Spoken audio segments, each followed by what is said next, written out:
Kviečiame į tradicinę tarptautinę katalikiško vasaros stovyklo jaunimui ir taip pat skirta šeimoms.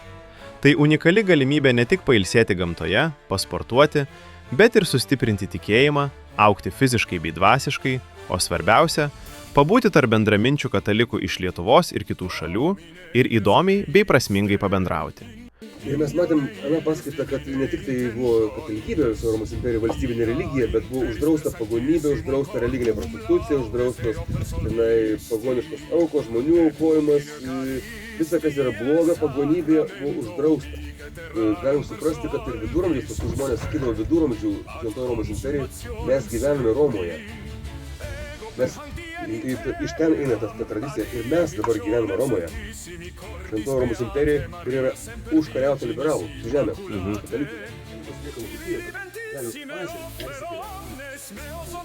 Kataliko trys požymiai. Tikro kataliko trys požymiai. Išsilaikosi visų laikų tikėjimo, liturgijos ir moralės. LDK istorija, kuri prasideda nuo baltų ir slavų, didžiulis pasiruošimas, Rusijos atvertimas, grąžinimas katalikų bažnyčią, yra didžiulis pasiruošimas ateities įvykiams atversti Rusiją, kaip sakė Dievo motina Fatimoje, o tai yra raktas į pasaulio išgelbėjimą.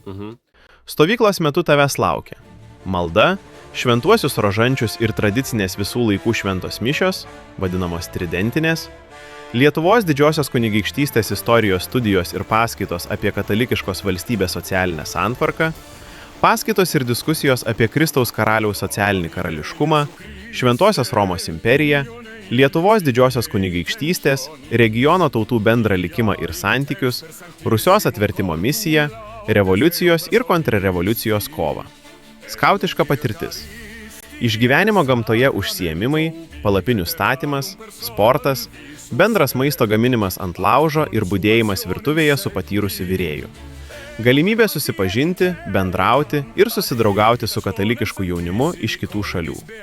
Registruokis į stovyklą. Nuoroda komentaruose. Remk mūsų stovyklą.